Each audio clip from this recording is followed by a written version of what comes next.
Hello guys, Shafqat here, welcome to my channel और आप सबका बहुत बहुत स्वागत है मेरे चैनल में। आज के इस वीडियो में बताऊंगा आपको Redmi Note 9 Pro उसका MIUI 12 अपडेट कब आ रहा है। MIUI 12 अपडेट आ चुका है Redmi Note 9 बस सिर्फ इन टर्की में, तो हो सकता है ये कुछ 1-2 हफ्तों में आ जाए, इंडिया में आ जाए और वर्ल्ड वाइड ग्लोबली आ जाए।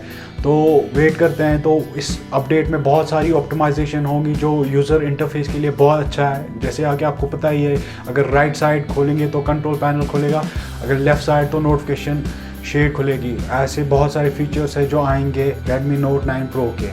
तो हमारा नेक्स्ट अपडेट है Redmi Note 7S, 7 और 7 Pro के बारे में। तो ये तीनों जो फ़ोन्स हैं इनका अपडेट कब तक आएगा वो भी आपको बता देना चाहता हूँ, क्योंकि इनका बिल्ड अभी इंक्लूड हो चुका है MIUI 12 में। तो पर ये नहीं पता, कोई ऑफिशियल वर्ड नहीं आया है कि ये कब तक आ जाएगा इंडिया में। तो होप करते हैं ये जल्दी आ जाए, अक्टूबर नवंबर में आ जाए। We just have to wait और उसके बाद देखते हैं कब तक आ जाएगा। तो अगर आपको ये वीडियो पसंद आता है तो प्लीज़ लाइक, शेयर और सब्सक्राइब करें मेरे चैनल को। मैं आपको ऐसी बहुत सारी अपडेट्स आगे भी देता रहूँगा और मैं आपको मिलूँगा नेक्स्ट वाले वीडियो में। तब तक के लिए सी या।